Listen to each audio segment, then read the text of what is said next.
me estaba informando quiénes eran los que posiblemente entraban a esta conversación conmigo ahora.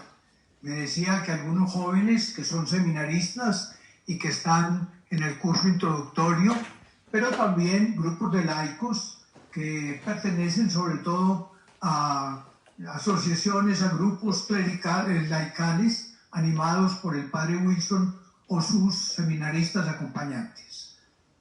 Me pidieron que hablara de Juan Eudes y también de la influencia de Juan Eudes en el Minuto de Dios y la renovación carismática.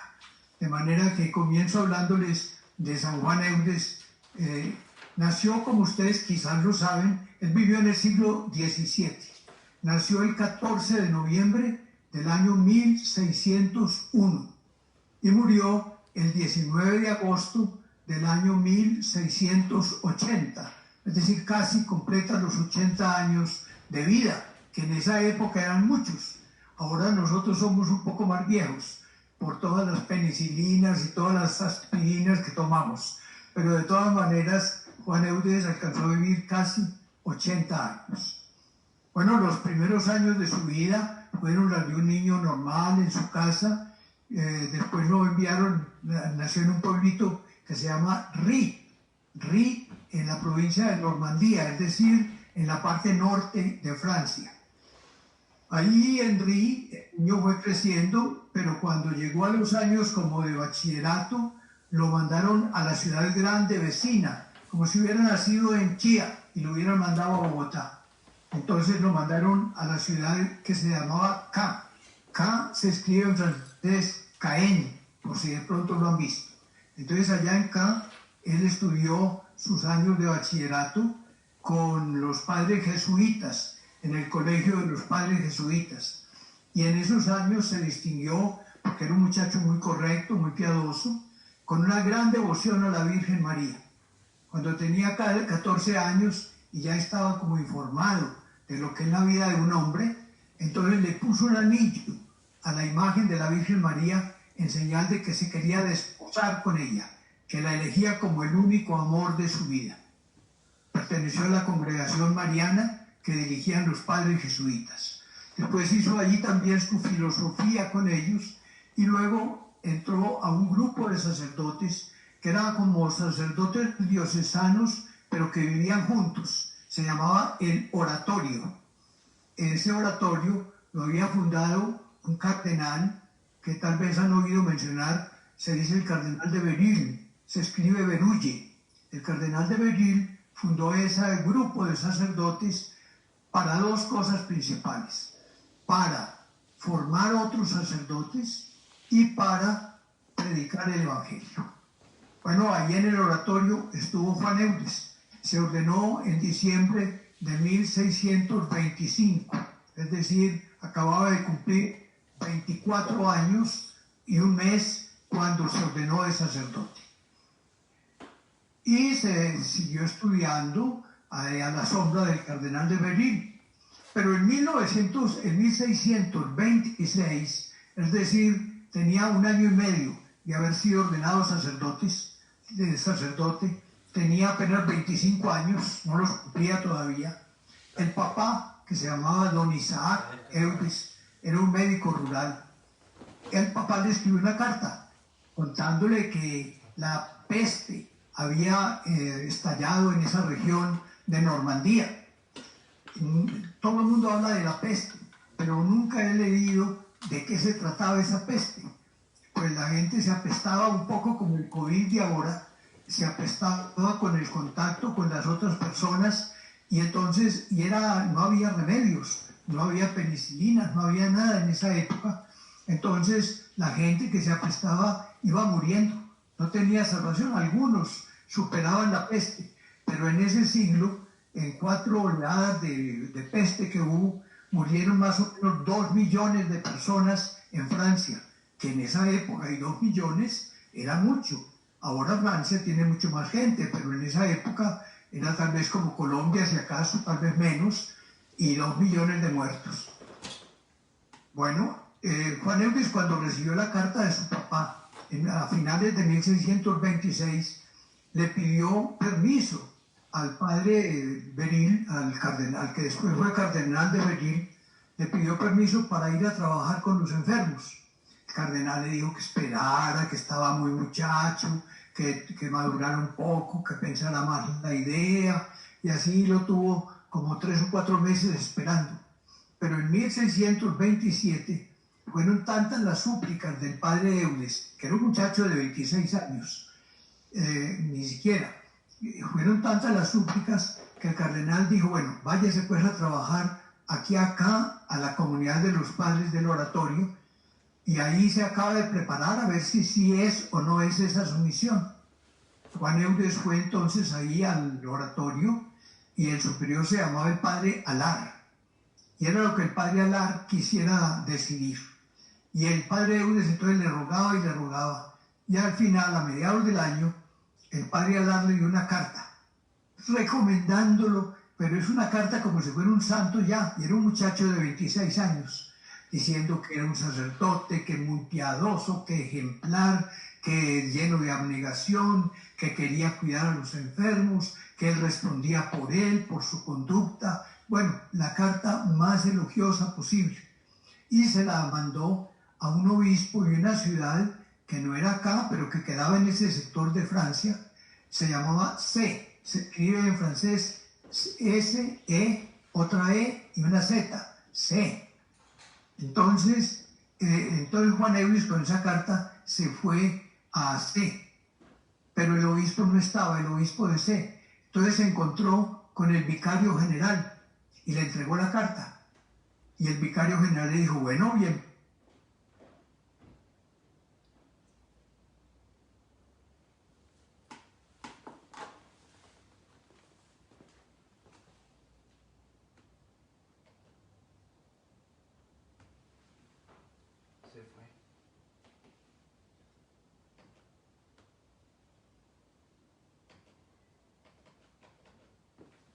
Bueno, entonces estamos nosotros hablando de San Juan Eudes, especialmente en este día, y hemos hablado precisamente de varias cosas importantes que tenemos nosotros en esta tarde. Entonces, estábamos hablando con el padre Diego Jaramillo justamente de todo lo que significa para nosotros los eudistas la vida de San Juan Eudes.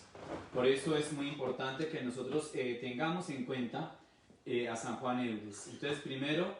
Por la mañana, la misa. Seguimos. Y luego Juan Eudes dice que tenía una cajita de hojalata. En el testamento dice que recordaba la cajita de hojalata que tenía donde llevaba las hostias consagradas y que esa cajita la conserva de recuerdo, que en su baúl la pueden encontrar.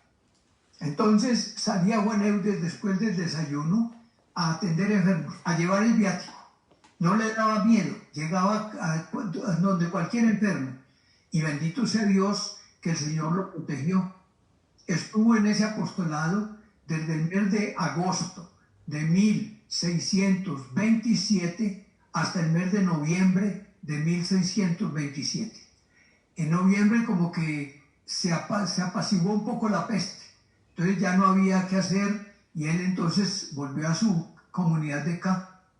Pero 3 años después, en 1630, volvió otro azote de peste. Y Juan Eudes regresó a cuidar enfermos. Pero a los 4 o 5 meses que llevaba de cuidar enfermos, en 1631, al comenzar el año, supo que en su comunidad de los padres del oratorio, que era donde él pertenecía, el superior, que le llamaba el padre Repichón, y 2 compañeros tenían peste. Entonces dijo, no, pues la caridad comienza por casa. Si me voy a quedar aquí cuidando a estos enfermos, tengo que volver al oratorio. ¿Dónde vivía mientras tanto Juan Eudes? En esos finales de 1630 a principios de 1631. Nadie lo quería recibir, pero encontró que una religiosa que llamaba la señora Bidó, esa señora era abadesa de un convento en Caen. Y entonces en ese convento, una abadía tenía mucha tierra alrededor de la abadía. Entonces en esos jardines grandes, en esos prados de la abadía, arreglaron un tonel. Ahí había 4 toneles grandotes. Entonces arreglaron un tonel donde se echaba el vino a fermentar. Lo arreglaron, le pusieron un colchón, le pusieron una mesita y eso le servía a Juan Eudes de dormitorio, le servía también de comedor, porque las monjitas le llevaban todos los días la comida. Entonces dormitorio, comedor y oratorio. Él llevaba ahí, celebraba la misa, tenía ahí las hostias consagradas y vivía todo el día visitando enfermos y llevándoles el consuelo espiritual. Pero cuando el superior, el padre Repichon, y los otros 2 compañeros en la casa del oratorio de Caen se enfermaron, entonces él dijo, no, pues la caridad comienza por casa, tengo que ir a cuidarlos. Y precisamente regresó, y en el mes de abril de 1631, en sus brazos murió el padre superior, el padre Repichon. Y de los otros 2 enfermos que había, uno murió y otro se curó. Eso le sirvió pues a Juan Eudes como primera experiencia de cuidado con los enfermos. Para abreviarles, Juan Eudes comenzó a predicar y comenzó lo que él llamaba las misiones. Para hacer las misiones, él reunía un grupo de sacerdotes y se iba siquiera por 2 o 3 meses a una parroquia donde lo llamaban, donde lo invitaban. Se iba con un grupo de sacerdotes y un grupo de laicos. Entonces, él predicaba el Evangelio. Todos los días había 3 o 4 predicaciones del Evangelio. Unos de los padres daban el catecismo. Juan Eudes escribió el catecismo de la misión, que era el que se usaba para que la gente aprendiera en preguntas y respuestas la doctrina cristiana. Predicaba el catecismo, los sacerdotes se ponían a confesar gente, porque era la misión que llegaba a una parroquia y se invitaba a todos a que se renovaran en la fe. Era como una especie de renovación carismática de esa época sin el nombre. Entonces, predicaba todos los días, había predicación. Juan Eudes escogía siempre una predicación diaria y la misión duraba 2 o 3 meses. A él no le gustaba que fueran más cortas, porque decía que con eso apenas se mueven las hojas de un árbol, pero que hay que esperar que maduren los frutos y que haya cosecha para poder conseguir la cosecha final. Y de las misiones, él predicó en total en su vida 117 misiones. De manera que se supone que todos los días predicando durante 117 misiones y cada misión de 2 o 3 meses, pues figúrense ustedes, fue un gran predicador. Por eso le dieron el nombre de predicador apostólico. De manera que ese fue como el segundo, primero la peste y el cuidado de los enfermos. Luego las misiones que predicó desde 1633 hasta que murió. Él murió en 1680, como ya les dije, y en 1680 al principio todavía estaba predicando una misión. De manera que toda la vida fue un misionero.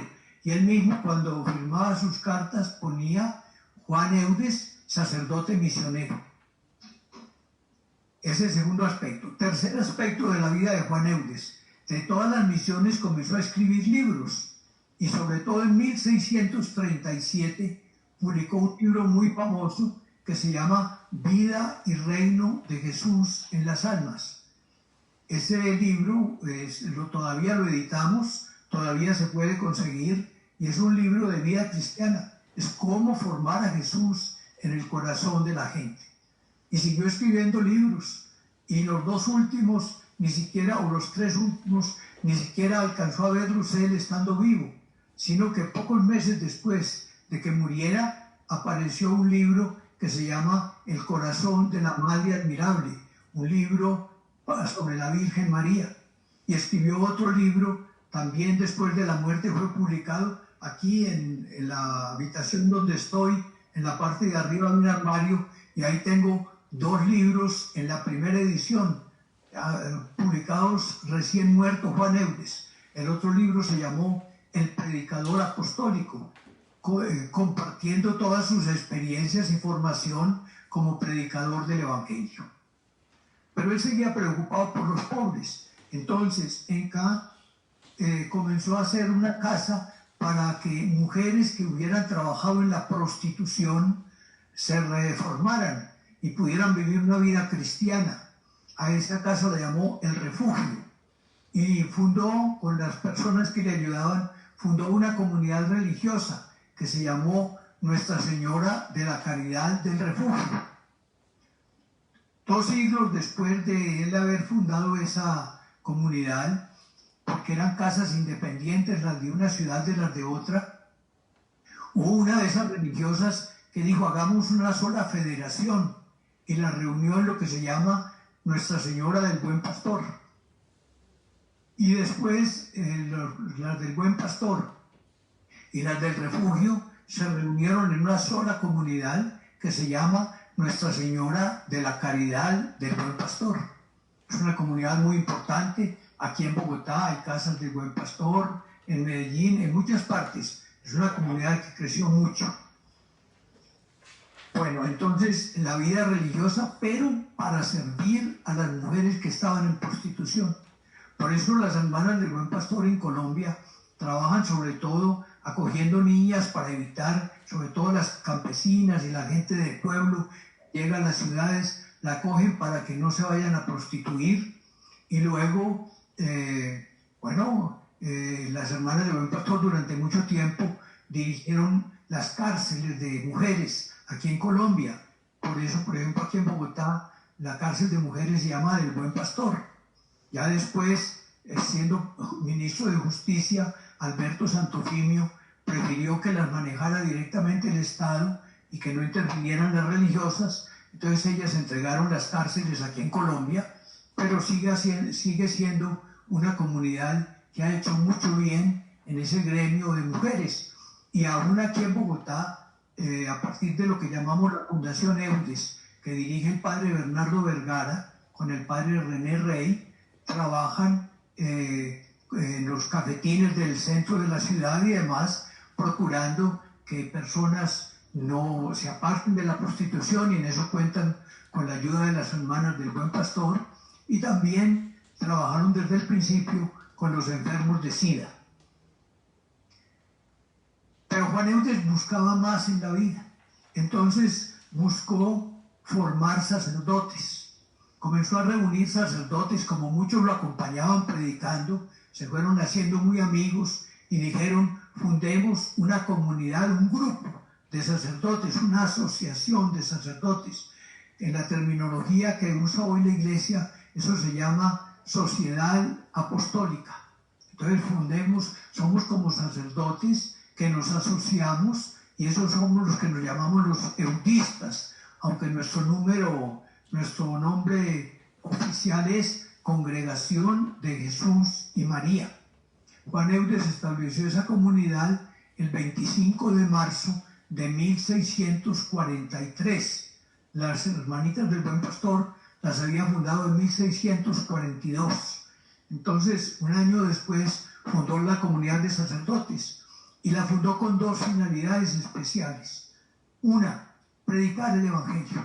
Somos misioneros, como creo les dije ya. Él firmaba sus cartas poniendo Juan Eudes misionero. Entonces, él quería que predicáramos misiones, pero no yendo necesariamente a otros países lejanos, etcétera, o a la selva, sino yendo a las parroquias a reanimar el espíritu cristiano en cada parroquia. Eso era lo que él llamaba las misiones. Aquí en Colombia no hemos hecho ese trabajo mucho, porque aquí en Colombia eran sobre todo los padres redentoristas los que han organizado misiones así en las parroquias. Pero en otros países, sobre todo en Francia, sí ha habido mucha misión hecha por los eudistas. Ya les decía ahora que Juan Eudes participó en 117 misiones. Pero la otra finalidad por la cual Juan Eudes estableció su comunidad era para que le ayudaran a los obispos diocesanos a formar a sus sacerdotes. En esa época parece que había muchos problemas en la formación del clero, no había seminarios, y Juan Eudes fue uno de los 3 el Concilio de Trento, que había sido el siglo anterior, que había terminado en 1575, había establecido una ley, y era que hubiera seminarios, es decir, semilleros de vocación sacerdotal, donde los sacerdotes llegaran, o los que se querían preparar al sacerdocio, llegaran a tener una formación académica y sobre todo espiritual. Y Juan Eudes entonces, ese 25 de marzo de 1643, fundó el seminario, la congregación, para encargarse de tener una casa de formación a los sacerdotes que se llamó La Misión, y fue el primer seminario que hubo en ese sector de Francia. También en esa época otros hombres colaboraron en esa misma idea. Uno fue San Vicente de Paúl, quien formó una comunidad con parecidos objetivos, los seminarios y el trabajo con los campesinos. Él fundó lo que llaman los vicentinos, o también los llaman los padres lazaristas. Otro fundador de esa época, posterior a San Juan Eudes, que lo conoció y decía que Juan Eudes era la maravilla del siglo, eran bien amigos, se llamó el padre Juan Jacobo Ollier, fundó los padres sulpicianos, porque el padre Ollier era el párroco de la iglesia de San Sulpicio en París. A los vicentinos los llaman también lazaristas, porque San Vicente de Paúl organizó su comunidad en la calle de San Lázaro. Entonces, de ahí salieron los lazaristas. Son las tres comunidades que más se dedicaron, y ya estamos entregando ese servicio a los obispos, porque ya hay sacerdotes ordenados y preparados en todas partes. A nosotros nos quedan uno que otro seminario en México, en Nicaragua, en Honduras, en Venezuela, en Ecuador, en Brasil, pero lo hemos ido entregando. Aquí los de Colombia, que hemos tenido muchos. Aquí en Colombia tuvimos y orientamos o fundamos seminario en Santa Marta, en Barranquilla, en Cartagena, en Montería, en Santa Rosa de Osos, en Jericó, en Santa Fe de Antioquia, uno de adultos en Pereira, en Cali, en Pasto, en Ocaña, en Bucaramanga, en Villavicencio. Son los seminarios que hemos tenido en Colombia y que los hemos ido entregando. También ayudamos en Caldas, Antioquia, y otros que quedan por ahí. Bueno, así entonces fue Juan Eudes. Entonces le resumo en 3 o 4 palabras. Fue preocupado por los enfermos, no solo físicos como los de la peste, sino espirituales como los de la prostitución. Segundo, un gran predicador apostólico, la maravilla del siglo, como decía el padre Ollier. Tercero, un formador de sacerdotes. Y todo lo centró en la devoción al corazón de Jesús y al corazón de María. Juan Eudes inventó en la Iglesia Católica 3 fiestas importantes. La primera, la fiesta del Corazón Inmaculado de María. La celebró por primera vez solemnemente el 8 de febrero de 1648. En segundo lugar, inventó la fiesta de Cristo Sacerdote. La celebró por primera vez el 15 de noviembre de 1653. Y en tercer lugar, la fiesta del Divino Corazón de Jesús la celebró por primera vez el 20 de octubre de 1672. Perduraron las 2 fiestas del Corazón de Jesús y de María. Con los textos de San Juan Eudes los seguimos celebrando nosotros, el 8 de febrero y el 20 de octubre, respectivamente. Bueno, pues Juan Eudes entonces compuso esas 2 solemnidades, y por eso San Pío X le dio el título de Padre, Doctor y Apóstol del culto litúrgico a los Sagrados Corazones de Jesús y de María. También la fiesta de Jesucristo, sumo y eterno sacerdote, la celebra la Iglesia, aunque no es la fiesta que Juan Eudes estableció, sino que la Iglesia en la segunda semana después de Pentecostés tiene el jueves, aquí en Colombia, la fiesta a Jesucristo, sumo y eterno sacerdote. El viernes al corazón de Jesús y el sábado al corazón de María. De manera que esa semana es como una semana plenamente eudista. Yo creo que esa es la gran semana eudista que deberíamos tener todos los años, porque podemos celebrar la fiesta con los oficios de Juan Eudes, a Jesucristo sacerdote el jueves, al corazón de Jesús el viernes y al corazón de María el sábado. Bueno, eso por decir después de Juan Eudes, que ahora se propuso a la Santa Sede que le dieran el título de doctor de la Iglesia y estamos esperando alguna decisión del Papa al respecto. Pero Juan Eudes entonces fundó su comunidad, ya les repito, en 1643, y la comunidad duró 150 años.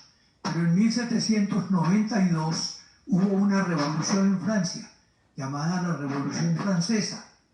Y las autoridades o los revolucionarios de esa época dijeron que daban por terminadas, que no tenían licencia de funcionar ninguna comunidad religiosa, ni asociación, ni nada.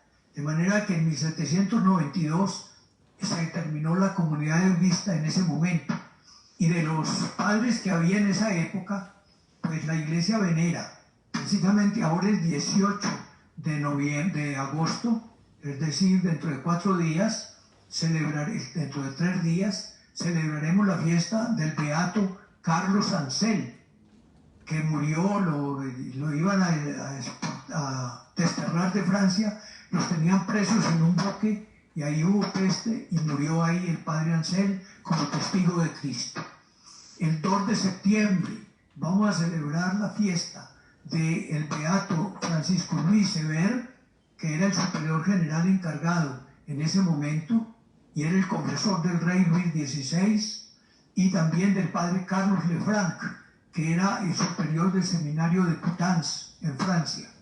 A ellos dos, en esos días se dijo en Francia que tropas extranjeras iban a atacar a Francia. Entonces los libertinos que gobernaban a Francia, Robespierre, Danton, dijeron: hay que defender a la patria, pero comencemos aquí en la ciudad misma. Y entonces dice: los sacerdotes que no han querido prestar el juramento que les exigimos de obedecer primero al rey que al papa, están presos. Entonces la gente se fue al convento llamado de los Carmelitas y ahí estaban presos. Había 3 obispos y casi 150 sacerdotes. Los mataron a todos. Primero mataron a 50. Después, como pidieron que hubiera un juicio, comenzaron a juzgarlos, pero el juicio era: ¿usted acepta prestar el juramento o no? Y se decía no, y una vez al patio donde los maten. Y así mataron a 2 eudistas más, el 2 de septiembre de 1792. Y también con ellos mataron a otro que vivía con ellos en la casa. Había sido jesuita, pero como también disolvieron a la Compañía de Jesús, él se fue a vivir con los eudistas y hasta era el encargado de la economía, de manera que debía ser muy cercano. También a él lo mataron el beato Jeremí Beró de Perú. Al otro día, en otro lugar de Francia llamado San Fermín, mataron a otro eudista, al padre Potier. El padre Potier era el rector del seminario de Rouen. Pero entonces él dijo, cuando oyó pues que había que prestar el juramento, dijo: pues tengo que obedecer, lo voy a prestar. Pero cuando regresó al seminario, los seminaristas todos le cerraron la puerta. No lo querían recibir. Dijo: usted presta ese juramento, nosotros somos católicos. Y entonces él dijo: ¿qué hago? Metí la pata. Entonces se fue donde la mamá, y la mamá le dijo: no, yo no recibo ninguna hija apóstata. Entonces ya con eso él comprendió que había fallado, se arrepintió y por la prensa se retractó y dijo que no quería de ninguna manera obedecer nada que estuviera contra el Papa. Entonces lo cogieron preso y el 3 de septiembre lo tiraron por una ventana sobre la gente, que lo mató apenas cayó al suelo. De manera que esos son nuestros 4 o 5 mártires eudistas: el padre Carlos Ansel, el padre Francisco Luis Sever, el padre Carlos Lefranc, el padre Carlos Ansel y el padre Potier.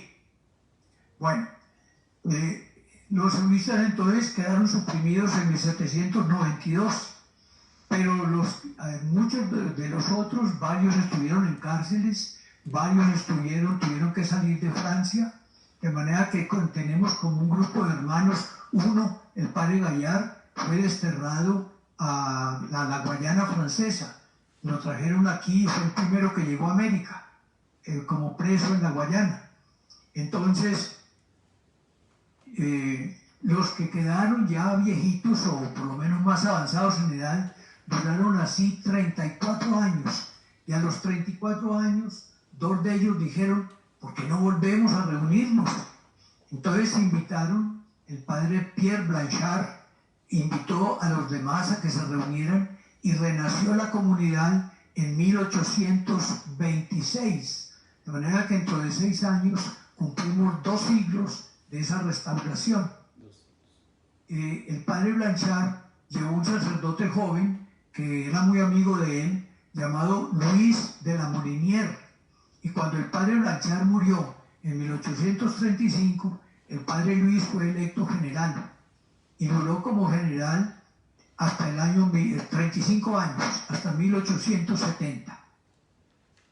Pero ya no se encargaron de seminarios, porque ya otros que habían recomenzado antes que ellos, pues tomaron los seminarios.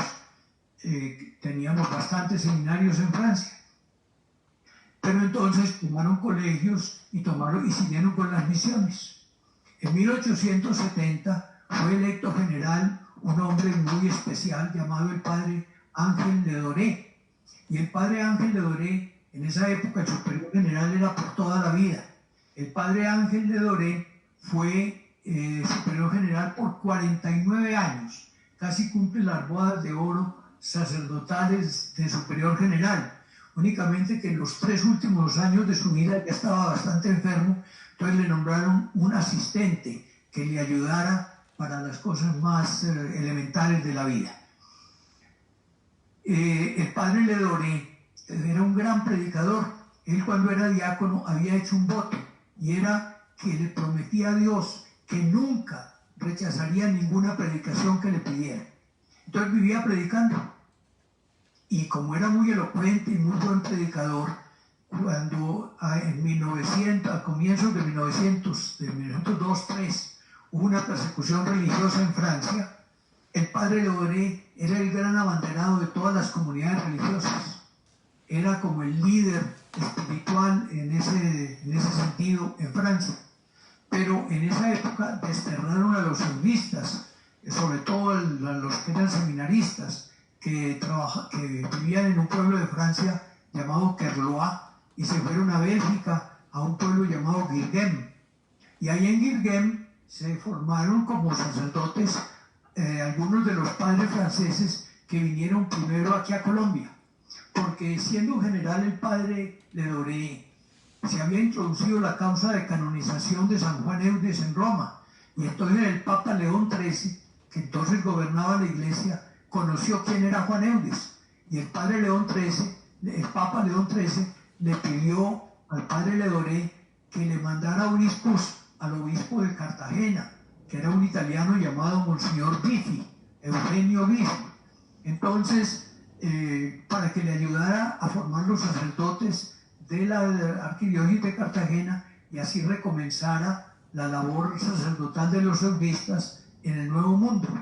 El padre Ledoré mandó primero a un padre que ya tenía 57 años, que se llamaba Teodoro Amón, y después de él vino el padre Francisco de Fuil, y comenzaron a venir los primeros franceses. Aquí el padre Gabriel Macé, por ejemplo, fue muy importante y después desempeñó muchos servicios en Roma. Pero de esa época, los que yo alcancé a conocer, que llegaron aquí en 1905, fue el padre Enrique Rocherot. El padre fue de la primera tanda que llegó, y con él fueron viniendo otros, como el padre Lenecé, el padre Fabín, el padre Crepel. Después llegaron el padre Bossó, el padre Morel, el padre Yerel, el padre Leusal. Muchos franceses vinieron acá a formar sacerdotes en Colombia. De manera que fue muy importante el servicio sacerdotal prestado aquí en Colombia. El padre Ledoré, ya les dije, murió en 1919, recién terminada la Primera Guerra Mundial de Europa, y allá estuvo luchando el padre Enrique Rocheró, que después llegó aquí. Antes había estado aquí, pero se fue como soldado y regresó después de la guerra aquí a Colombia y realizó una labor maravillosa en Pamplona. Él comenzó la misión con los indígenas tuneos, escribió la gramática y el vocabulario de los tuneos y los cantos tuneos, que fueron publicados los dos primeros como libros, y los cantos en la revista de Antropología Colombiana, la de Ciencias Exactas, Físicas y Naturales. Ese fue el padre Enrique Rocheró. Y luego comenzamos pues acá en Colombia, primero en el seminario de Cartagena, se ayudó a Santa Marta, pero cuando hubo un obispo en Santa Marta, los del seminario menor pasaron a Ocaña y los del seminario mayor se fundó en Barranquilla, el seminario de Barranquilla, y se unieron después con Santa Marta, se unió en un seminario regional en Barranquilla o en Cartagena, en fin, y nos fuimos extendiendo por todo el país. Dentro de ese grupo de sacerdotes, llegaron aquí también a Bogotá por primera vez en 1914. Se habían ido estableciendo en 1908, primero en el seminario de Santa Fe de Antioquia, en 1899, después en 1908 en Santa Fe, en San Pedro, y luego entonces se fueron extendiendo por todo el país, y aquí a Bogotá llegaron en 1914 y tomaron la iglesia de Usaquén, y tomaron también la iglesia un poco después llamada Nuestra Señora de las Angustias, que queda en el centro de Bogotá, en la calle 23, con la carrera 13A. La dirección de la Casa Cural es carrera 13A, número 2323. Entonces, pues ya el teléfono no me lo doy porque ya no debe estar en los, ya debieron haber puesto otro. Entonces, comenzamos pues aquí en Bogotá y en Usaquén, sobre todo con el seminario mayor, y ahí comenzaron a ordenarse sacerdotes.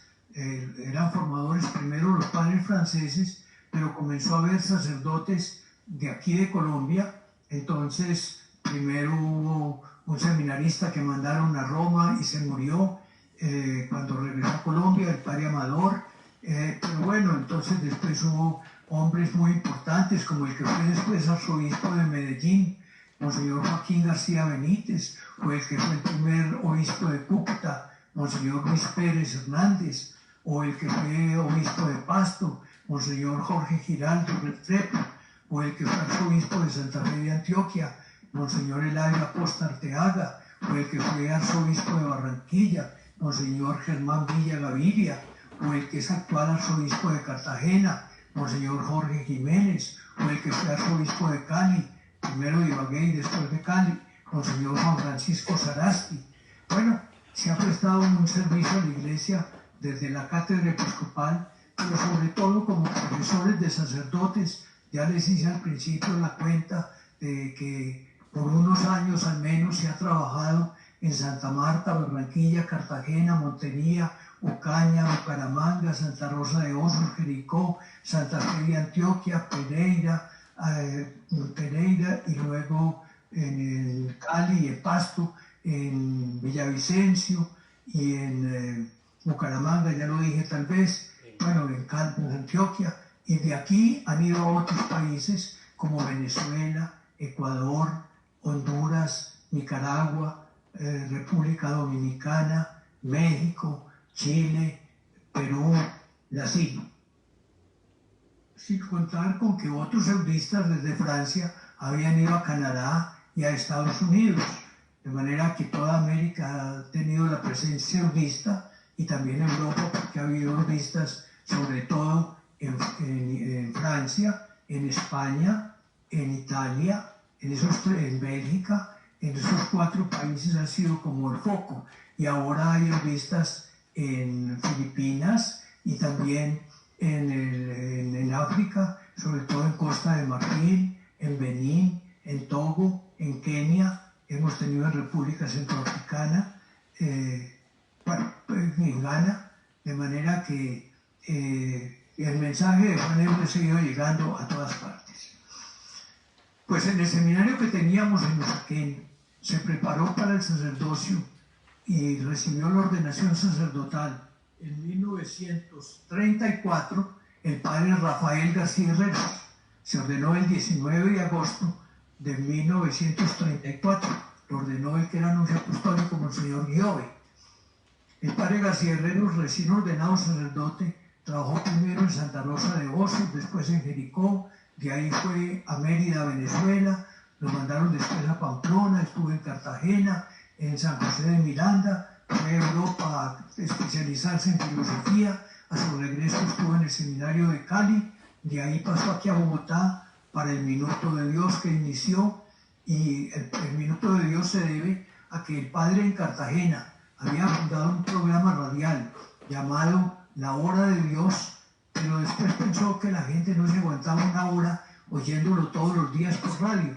Entonces inventó un programa que fuera tan corto que la gente, si no se le gustaba, no tuviera ni tiempo de levantarse e ir a cambiar la estación de radio, porque en esa época era radio, y entonces, porque no duraba sino un minuto. Entonces, pero el programa fue llamando la atención, primero en Cartagena, después en Cali, y luego aquí en Bogotá. En Bogotá comenzó el programa de televisión de radio a finales de 1954, pero como la televisión en Colombia había comenzado el 13 de junio de 1954, entonces llevaba 6 meses y era un solo instituto que se llamaba Instituto de Radiotelevisión Colombiana. Entonces, al ir a hablar en la radio El Minuto de Dios, ahí vecinos en la otra oficina estaban los de televisión. Entonces le pidieron que en 1954 hiciera la novena de Navidad por televisión. Y como gustó, el director le pidió, ¿y por qué no lo hace entonces El Minuto de Dios por televisión? Y entonces el 10 de enero de 1955, hace 65 años largos pues, comenzó el programa de televisión Minuto de Dios, que es el programa de los que actualmente se difunden en televisión, no solo en Colombia, sino en todo el mundo, el más antiguo. No hay ningún programa en ninguna parte del mundo que haya comenzado antes del 10 de enero de 1955. Es el más antiguo en la televisora mundial. El padre comenzó, voy a tener que ir rápido porque me falta apenas un cuarto de hora y el padre Wilson es muy estricto y me corta el programa apenas llegue al punto. Entonces, allá está disculpando. Entonces, el programa comenzó con una meditación sobre Dios, sobre Jesús, sobre el Evangelio, pero rápidamente el que ama a Dios tiene que amar al prójimo, porque el Evangelio de la palabra de Dios nos dice que si no amamos al prójimo a quien vemos, ¿cómo podemos amar a Dios al que no vemos? Y porque Jesús, cuando le preguntaron cuál es el mandamiento principal de la ley y le dijeron que amara a Dios sobre todas las cosas, él dijo con todo el corazón, con todo el alma, con todas las fuerzas, él dijo, y el segundo es parecido a ese, amar al prójimo como a uno mismo. De manera que hablando de Dios hay que hablar del prójimo, hay que hablar del amor al prójimo. Y el padre García Herreros comenzó a hablar del amor al prójimo. En esa primera etapa, los 2 meses primeros, el programa lo quiso patrocinar una entidad que se llama Beneficencia de Cundinamarca. Y le pagaban al padre 1.500 pesos por hacer ese programa. Pero entonces él, cuando le pagaron los primeros 1.500, dijo, me han pagado ese dinero por el Minuto de Dios, pero yo no quiero recibir plata por hablar de Dios. Yo lo hago gratuitamente. De manera que esos 1.500 los voy a repartir en 3 cuotas de a 500 para dárselos a una familia pobre. Por supuesto que 500 pesos de esa época eran como 5 millones de hoy. Entonces le llevó una familia pobre y le dio 500 pesos, y a la otra noche otra, y a la tercera noche otra.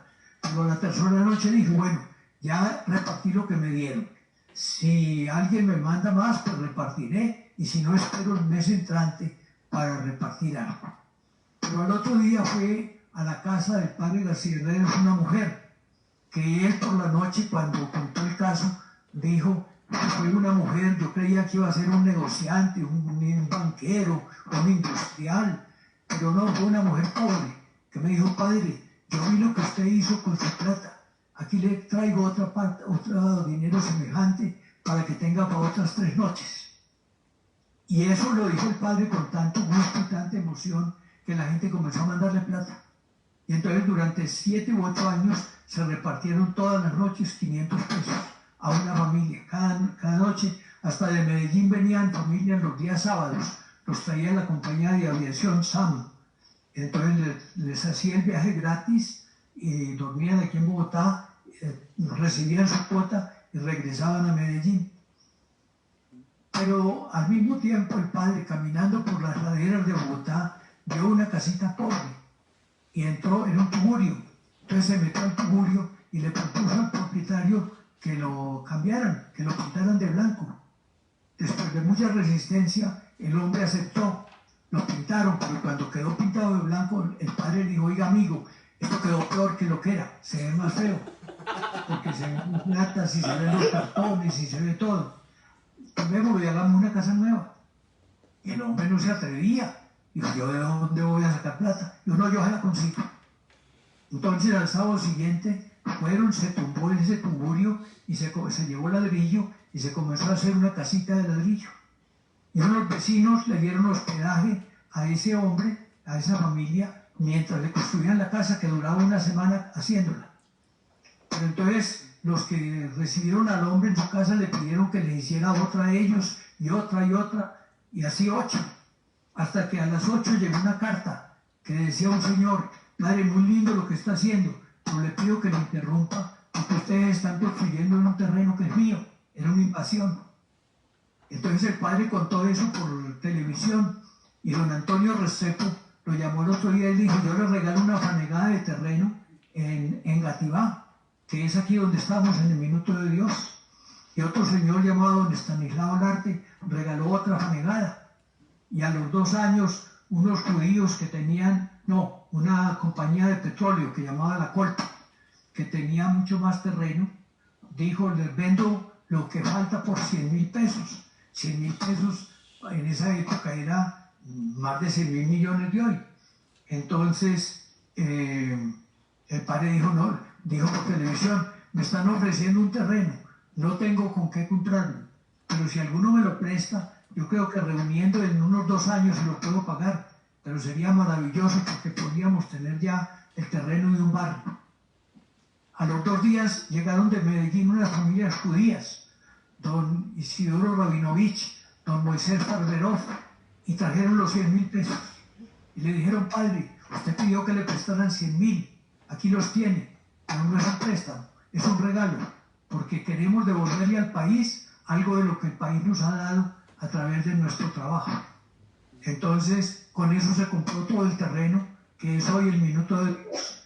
Más tarde, como 10 a 12 años después, se compró otro pedazo allá en el extremo del Minuto de Dios, que se llama, hoy lo llaman el barrio Morisco, pero ahí también se construyeron casas, de manera que aquí en el Minuto de Dios se llegaron a construir en tiempos del padre Rafael unas 2.000 casas, poquitico menos, 1990 y tantas, 2.000 casas. Y el padre entonces, para reunir dinero, se inventó lo que llamamos el banquete del millón, donde cada boleta valía 5.000 pesos de esa época, que son como 5 millones o más de hoy. Entonces, yo creo que 8 millones se ha calculado lo que valía. Hoy la gente las vende a 400 millones. Son casas buenas. Pero bueno, de todas maneras, así comenzó el barrio Minuto de Dios, que después se fue extendiendo. Y como había muchos niños, un día llegó un señor español y dijo, padre, ¿en qué le puedo ayudar? Y el padre le dijo, pues quédese viviendo aquí y usted va a ser el primer rector del colegio. Y así se fundó el colegio del Minuto de Dios. Hoy tenemos, entre guarderías y colegios, 36 establecimientos con casi 30.000 alumnos. Y cuando hubo los primeros bachilleres, en 1967, se comenzó a pensar en la universidad. Y después se fundó la universidad en 1992, en febrero, y hoy es la mayor universidad del país, que tiene más de 100.000 alumnos. y estamos como en 69 municipios de Colombia. De manera que así la obra de Dios se ha visto.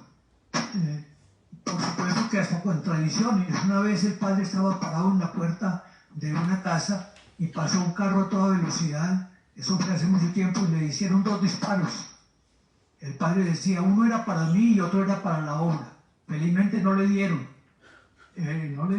Pero eso sirvió para invitar a la gente a que tomara conciencia de la responsabilidad y que el padre quería una revolución, pero no a base de sangre, sino a base de bondad, a base de amor, a base de generosidad, a base de pensar un mundo nuevo. Bueno, tengo 5 minutos, un poquito más, 6. Llegó en 1967 un grupo de turistas americanos que estaban hablando del Espíritu Santo. Ese tema es muy importante en la iglesia porque el Espíritu Santo es como el alma de la iglesia. San Juan Eudes dejó muchas cartas y muchos escritos al respecto, pero hay 2 frases que a mí me llaman la atención. Una dice así: la devoción de la devoción es no tener apego a ninguna devoción, sino entregarse al Espíritu Santo para que Él haga en nosotros lo que quiera. De manera que ese mensaje se los dejo a ustedes, lo recorté un poquito para darle lo sustancial. La devoción, la práctica de las prácticas, la devoción de las devociones es no tener apego a ninguna práctica ni a ninguna devoción, sino entregarse al Espíritu de Dios. Y la segunda que dijo San Juan Eudes fue esta: bautízame, Señor, con ese Espíritu Santo de amor y fuego del que habló tu santo precursor. Es decir, destruye en mí el pecado y abrázame en las llamas de tu amor. De manera que esa invitación de Juan Eudes, bautízame, Señor, con ese bautismo de Espíritu Santo y fuego del que habló tu precursor. Es decir, destruye en mí el pecado y abrázame en las llamas de tu amor. La práctica de las prácticas, la devoción de las devociones es no tener apego a ninguna práctica ni devoción, sino entregarse al Espíritu de Dios. Y bautízame, Señor, con ese bautismo de Espíritu Santo y fuego del que habló tu precursor, es decir, destruye en mí el pecado y abrázame en las llamas de tu amor. Así comenzó en Colombia la renovación carismática. El padre García Herreros la inició, después tuvo ecos muy importantes.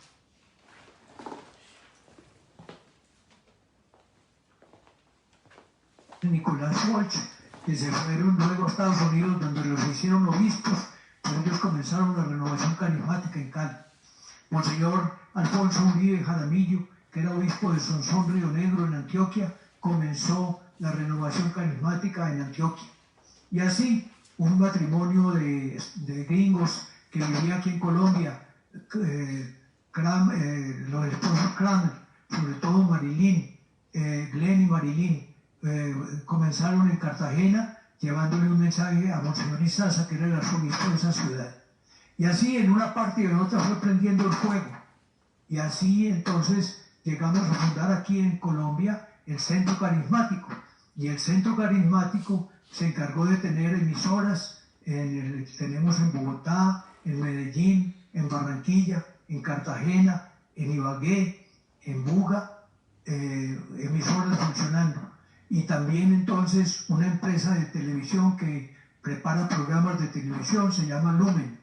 Y tenemos también un centro para los campesinos, que es Fundación de Asesorías para el Sector Rural. Y tenemos la Corporación Industrial Minuto de Dios. Y tenemos la Cooperativa Minuto de Dios. Tenemos más de 12.000 empleados a los cuales hay que pagarle salario en todo el país, en las distintas presencias del Minuto de Dios, ya por la universidad, por los colegios, por la corporación, por la industrial, por Fundaces, etc. De manera que ese es el mensaje. Y a ustedes, ahora me dirijo a los que son jóvenes y quieren llegar a ser eudistas. Los esperamos con los brazos abiertos, pero a trabajar. Es a trabajar, a predicar el Evangelio, a difundir la misión y a prestar un servicio a los que participan del sacerdocio de Cristo, el sacerdocio bautismal, es decir, a todo el pueblo de Dios, que es un pueblo sacerdotal, es decir, un pueblo que ora a Dios y que lo bendice, y también a los ordenados, a los presbíteros, a los diáconos, a los obispos, a todos. Para eso estamos, y muchachos, como nosotros, algunos al menos, todavía el padre Wilson no, pero algunos al menos, ya estamos viejos, necesitamos a quien entregarle la rueda del carro, de manera a quien entregar el timón, de manera que vengan a aprender y sigan la labor. Amén. Que Dios los bendiga a todos. Espero que no me haya, apenas le doy 3 minutos al Padre para que prepare el siguiente programa, y que el Señor realmente que los bendiga, y que nos veremos en estos días, porque desde ahora ya los consideramos hermanos de nosotros. Bueno, muchas gracias. Un fuerte aplauso para el Padre Diego. Padre Diego, dice Ana Rueda, hermoso testimonio de Dios, maravilloso. Dice Luz Marina Caucali, dice gracias a Dios, el alma del Padre Rafael García Herreros y hoy el Padre Diego Jaramillo por el servicio prestado durante estos años. Dice, bueno, muchos comentarios de las personas le agradecen este programa. Dice Carmen, lo recuerdo en EWTN, las cápsulas para niños, muy hermosas enseñanzas, aprendí muchos datos muy importantes en su momento. Bueno, Rosa Sánchez, pudiéramos nosotros leer todos los mensajes, pero bueno, agradecemos a toda la gente que ha participado en este programa. Padre, un último mensaje para las personas que hacen parte de los movimientos también carismáticos en Colombia. Un mensaje también a todas las personas que nos han escuchado, último de usted, especialmente en ese tiempo de pandemia, un mensaje de esperanza. ¿Quiere otro mensaje todavía o qué? Claro, un mensaje de esperanza para las personas que están sufriendo la pérdida de los seres queridos. Así como está la pandemia golpeándonos a todos, así fue la peste en tiempos de fúnebres. Como les dije, en ese siglo en Francia murieron 2 millones. Aquí no han muerto 2 millones todavía no llegamos a los 100.000. Pero de todas maneras, el ejemplo que nos dio de amor, de entrega al Santísimo, llevándoles el viático a los enfermos y a todos los enfermos, dándoles esperanza y indicándoles que Dios era el que bendecía a su pueblo, orémosle a Dios y recibamos esto como una prueba para que nos permita pensar más en Dios. El hecho de que ustedes tengan que quedar en la casa una buena porción del día indica que pueden durante ese momento, además de desempeñar sus trabajos si son empleados, pueden orar, pueden leer la palabra de Dios y pueden favorecer el amor fraternal. Nada de peleas, nada de mal genios. Aguantemos esto con paciencia y tomémoslo más bien como una posibilidad que el Señor nos da para trabajar por su reino. Precisamente por eso estoy aquí con ustedes, porque en vez de ir a la oficina, el padre Wilson Sosta me pidió que desde aquí, desde esta porción del Minuto de Dios, les hablara y les comunicara este mensaje. Ojalá que les haya servido de algo y sobre todo que sea como una invitación a seguir trabajando por el Señor dentro de la gran espiritualidad que nos regalan Juan Eudes, primero desde Francia, y luego Rafael García Herreros aquí en Colombia. De nuevo les digo que Dios los bendiga. En el nombre del Padre y del Hijo y del Espíritu Santo. Amén. Bueno, muchas gracias al Padre Diego, muy amable por este programa. Le agradecemos todos sus mensajes, especialmente a toda la gente en Colombia, de ánimo y de esperanza. Muchas gracias, Padre. Dios lo bendiga. Bueno, entonces continuamos nosotros. Ahora vamos a tener nosotros